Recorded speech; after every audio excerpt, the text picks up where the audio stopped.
ओम शांति। आज हम मीठे प्यारे बाबा की मधुर ईश्वरी महावाक्य साकार मुरली सुनेंगे 26 जुलाई 24 की। आज की मुरली का सार है, मीठे बाबा कहते हैं, मीठे बच्चे, यह अनादि ड्रामा फिरता ही रहता है। टिक टिक होती रहती, घड़ी की तरह टिक टिक होती रहती। इसमें एक का पार्ट ना मिले दूसरे से। इसे यथार्थ समझकर सदा हर्षित रहना है। बाबा कह रहे हैं, ड्रामा के राज को समझेंगे तभी खुश रह सकते हैं। प्रश्न है, किस युक्ति से तुम सिद्ध कर बता सकते हो कि भगवान आ चुका है? कौन सी युक्ति है? उत्तर है, किसी को सीधा नहीं कहना है कि भगवान आया हुआ है। ऐसा कहेंगे तो लोग हंसी उड़ाएंगे, टीका करेंगे, क्योंकि आजकल अपने को भगवान कहलाने वाले बहुत हैं। इसलिए तुम युक्ति से पहले दो बाप का परिचय दो, एक हद का और दूसरा बेहद का बाप।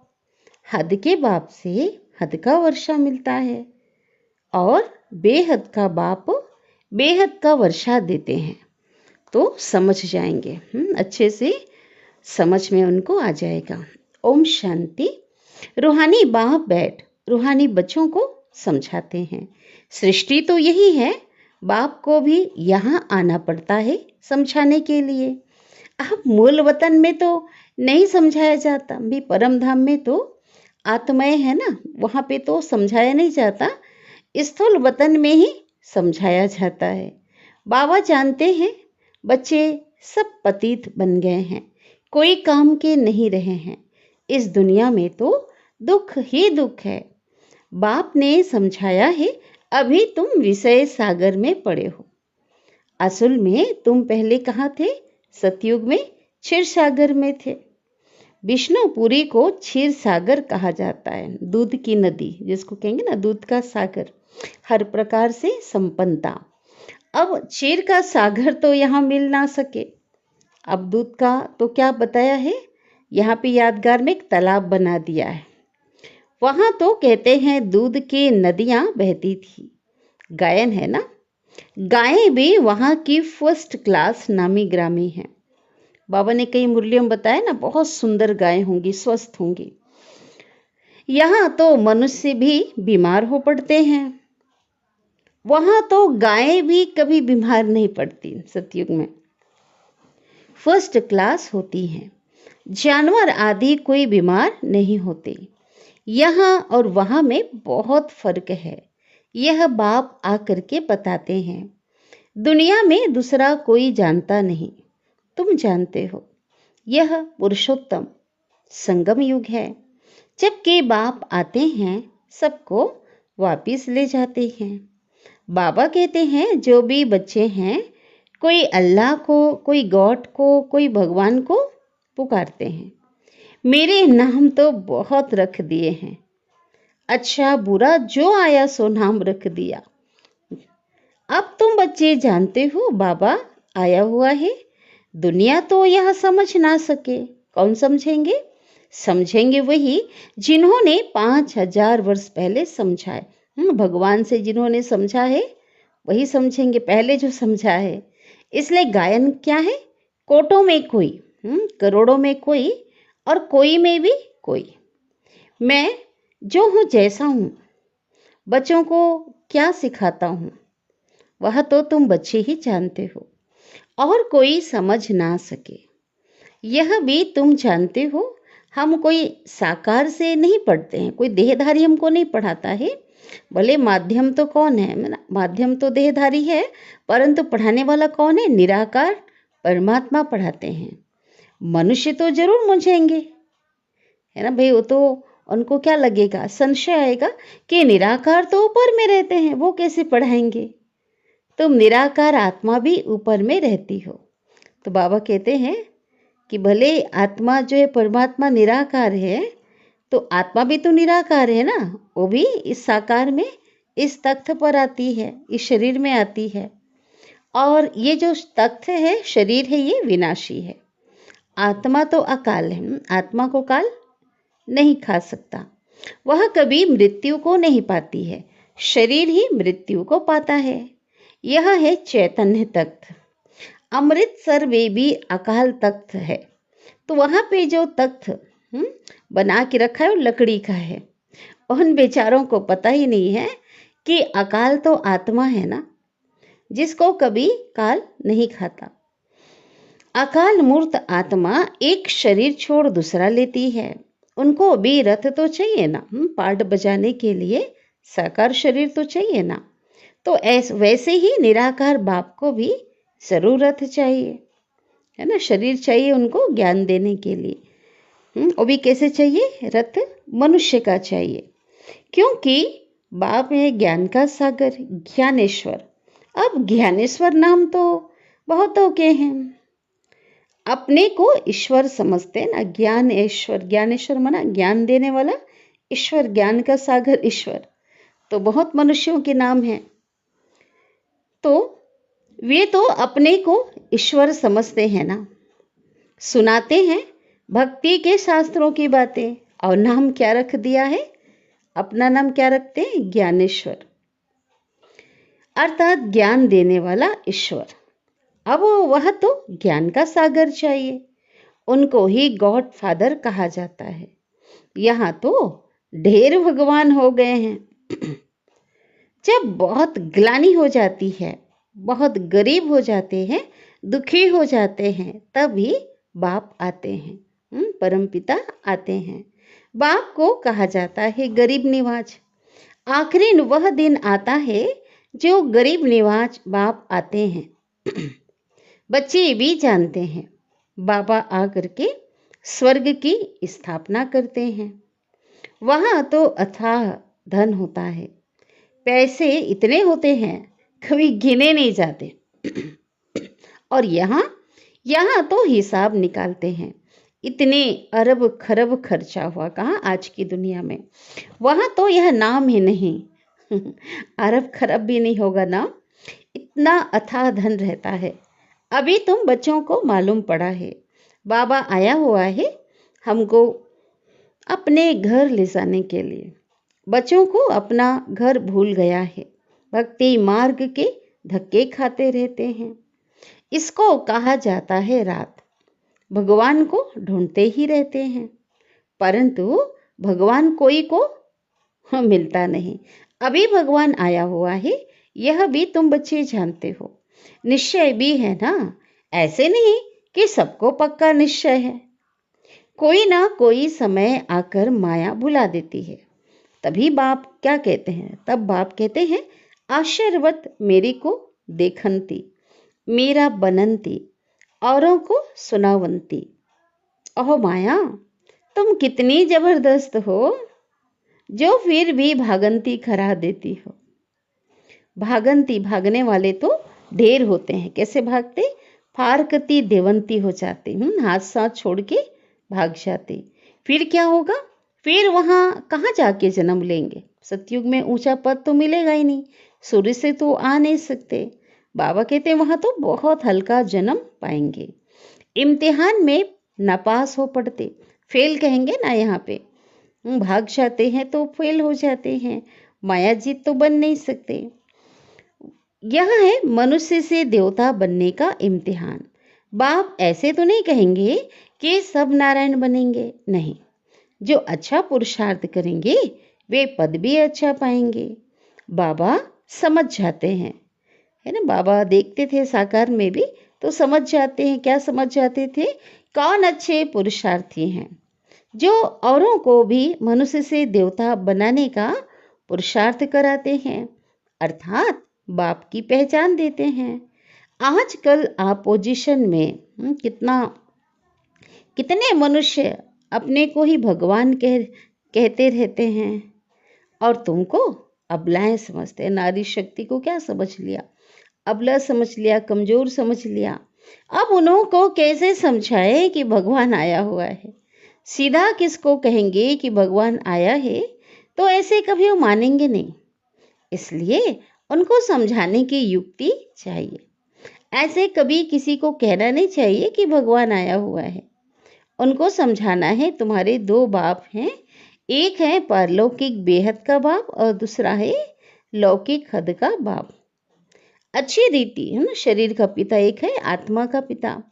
अच्छी रीति परिचय देना चाहिए, जो समझे है ना, सामने वाला समझे कि ये जो कह रहे हैं ना ये ठीक कहते हैं। बेहद के बाप से वर्षा कैसे मिलता है यह कोई नहीं जानते। वर्षा मिलता ही है एक बाप से, और कोई भी ऐसे कभी नहीं कहेंगे कि मनुष्य को दो बाप होते हैं। तुम सिद्ध करके बतलाते हो। हद के लौकिक बाप से हद का वर्षा और पारलौकिक बेहद के बाप से बेहद का वर्षा मिलता है। नई दुनिया है स्वर्ग, सो तो तब जब बाप आए और आकर देवे वर्षा देंगे, आएंगे तभी मिलेगा ना।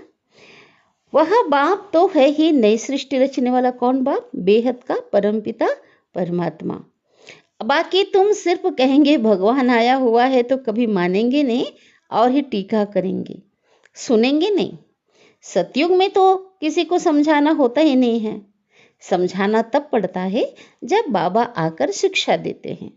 सुख में तो कोई बाप को सिमरण नहीं करते, दुख में सिमरण करते, दुख में सब याद करते हैं।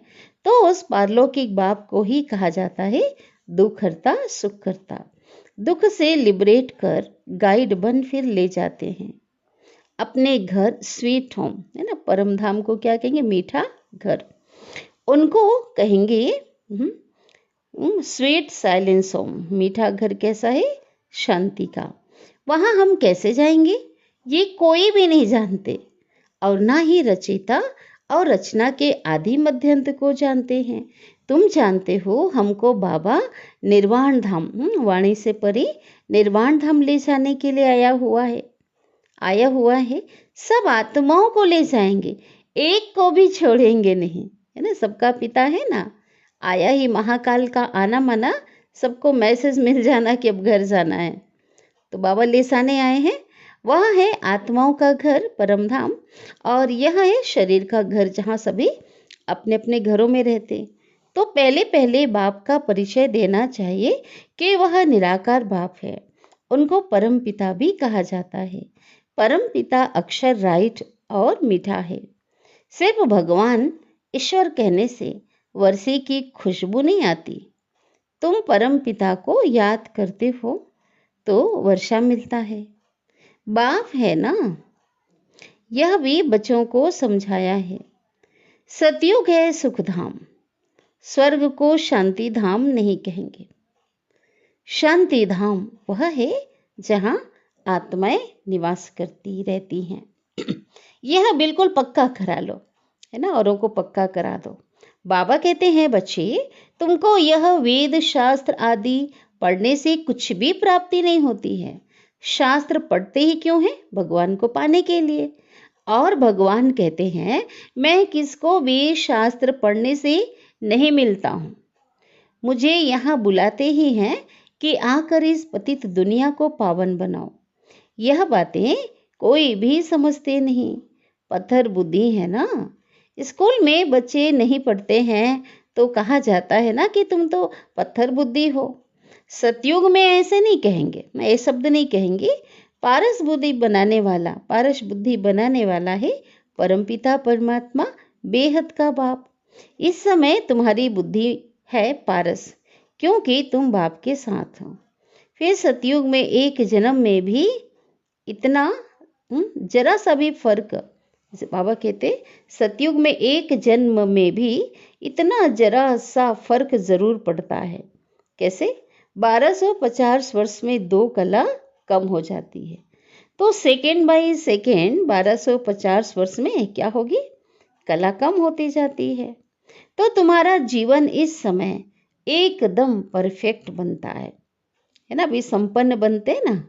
जबकि तुम बाप मिसल ज्ञान का सागर, सुख शांति का सागर बनते हो, सब वर्षा लेते हो। बाबा आते ही हैं वर्षा देने। पहले पहले तुम शांति धाम में जाते हो, पहले बाबा के साथ कहाँ जाएंगे? घर। फिर सुख धाम में आते हो। शांति धाम में तो है ही शांति, और सुखधाम में जाते हो तो वहाँ अशांति की जरा भी बात नहीं है। फिर क्या होता है, फिर धीरे धीरे नीचे उतरना होता है। मिनट बाई मिनट तुम्हारी उतराई होती है। नई दुनिया से पुरानी दुनिया, दुनिया क्या होती, पुरानी होती जाती है। तब बाबा ने कहा था, हिसाब निकालो, 5,000 वर्ष में इतने माह, इतने घंटे तो मनुष्य वंडर खाएंगे। यह हिसाब तो पूरा बताया है, एक्यूरेट हिसाब लिखना चाहिए, इसमें जरा भी फर्क नहीं पड़ सकता। मिनट बाई मिनट टिक टिक होती रहती है। सारा रील रिपीट होता, फिरता फिरता, फिर रोल क्या होता है, राउंड लिपटता जाता है, रोल होता जाता है। रील जो है रिपीट होता है, फिर आगे बढ़ता है, फिर क्या होता है, रोल होता जाता है। ड्रामा में फिर वो ना रील जो है लिपट रहा है, रोल हो रहा है, फिर वही रिपीट होगा। यह ह्यूज रोल बड़ा वंडरफुल है। इसका माप आदि कोई नहीं कर सकते। ठीक है, सारी दुनिया का जो पार्ट चलता है, पूरी मनुष्य सृष्टि में जो भी पार्ट चलता है, टिक टिक होती रहती है। एक सेकंड ना मिले दूसरे से, यह चक्र तो फिरता ही रहता है। अब वह होता है हद का ड्रामा और यह बेहद का ड्रामा। आगे तुम कुछ भी नहीं जानते थे कि यह अविनाशी ड्रामा है। बनी बनाई बन रही, अब कुछ बननी नाही, चिंता ताकि कीजिए जो अनहोनी होए। जो होना है वही होता है, नई बात नहीं है। अनेक बार सेकंड बाई सेकंड यह ड्रामा रिपीट होता आया है और कोई यह बातें समझा ना सके। पहले पहले तो बाप का परिचय सबको देना है। बेहद का बाबा बेहद का वर्षा देते हैं।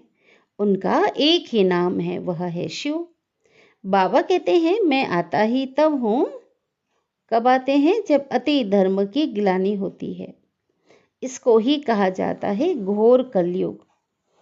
यहाँ बहुत दुख है। कई बच्चे, कई हैं जो कहते हैं ऐसे घोर कलयुग में, दुनिया में दुनियावी लोगों की भाषा है, बातें हैं, क्या कहते हैं, जब पवित्रता की बात आती ना यहाँ पे पावन बनने की, तो क्या समझते लोग, कलयुग में कहते हैं ऐसे घोर कलयुग में पवित्र कोई कैसे रह सकते हैं।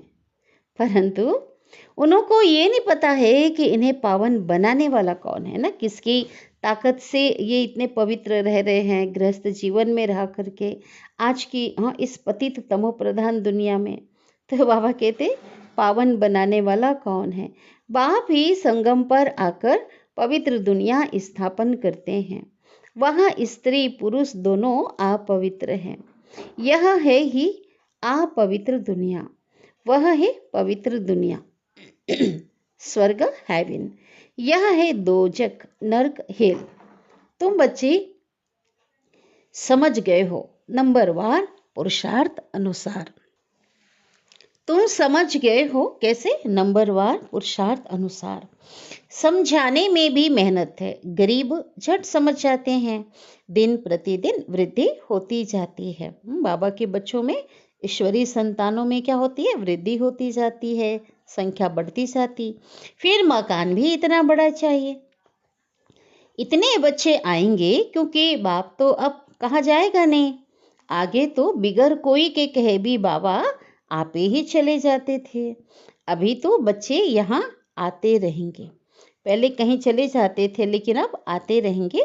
ठंडी में भी आना पड़े प्रोग्राम बनाना पड़ेगा, है ना, जो अभी बनाए ना सिस्टम, तो पहले ऐसा नहीं था। तो बाबा ने पहले से प्लानिंग की थी, फलाने फलाने समय पर आओ, फिर भीड़ नहीं होगी।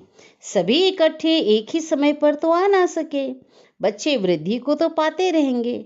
यहाँ छोटे छोटे मकान बच्चे बनाते हैं, वहाँ तो ढेर महल मिलेंगे। यह तो तुम बच्चे जानते हो, पैसे आदि जो कुछ भी हैं मिट्टी में मिल जाएंगे।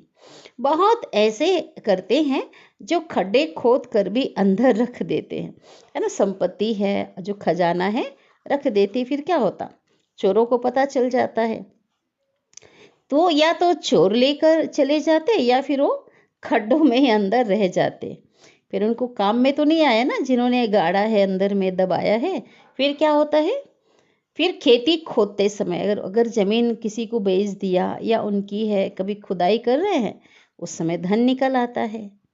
अविनाश होगा, सब दब जाएगा, फिर वहां सब कुछ नया मिलेगा। बहुत ऐसे राजाओं के किले हैं जहां बहुत सामान दबा हुआ है, बड़े बड़े हीरे भी निकल आते हैं, तो हजारों लाखों की आमदनी हो जाती है। ऐसे नहीं, ये तो आज की दुनिया की बात है।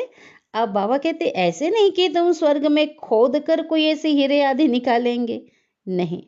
वहां तो हर चीज की खानियां आदि नई खाने खदानें क्या होंगी, भरपूर हो जाएंगी, ऐसी पड़ी रहेंगी। बाबा कहता है ना, यहाँ तो काल राठी जमीन है, बंजर जमीन है, तो ताकत ही नहीं है। बीज जो बोते हैं उनमें दम ही नहीं रहा है ना। बीज डालते हैं तो दब, इसलिए क्या करते, कीचड़ पट्टी अशुद्ध चीजें डाल देते हैं। वहां तो अशुद्ध चीज का कोई नाम नहीं होता। एवरीथिंग इज न्यू, हर वस्तु हर चीज क्या क्या होगा वहां पे, नया। स्वर्ग का साक्षात्कार भी बच्चियां करके आती हैं। वहाँ की ब्यूटी ही नेचुरल, वहाँ की जो सुंदरता भी कैसी होगी, बहुत नेचुरल होगा। कोई भी मेकअप की बात है, कोई आर्टिफिशियल कुछ भी चीज़ नहीं होगा। अभी तुम बच्चे उस दुनिया में जाने का पुरुषार्थ कर रहे हो। अच्छा, मीठे मीठे सिकिल दे बच्चों प्रति माता पिता बाप दादा का याद प्यार और गुड मॉर्निंग। रूहानी बाप की रूहानी बच्चों को नमस्ते, और हम रूहानी बच्चों की रूहानी माता पिता बाप दादा को याद प्यार गुड मॉर्निंग और नमस्ते। शुक्रिया बाबा, शुक्रिया आपका दिल से पद्मा पदम गुना शुक्रिया। धारणा के लिए मुख्य सार, इस समय ही बाप समान परफेक्ट बन पूरा वर्षा लेना है। बाप की सब शिक्षाओं को स्वयं में धारण कर उनके समान ज्ञान का सागर, शांति सुख का सागर बनना है।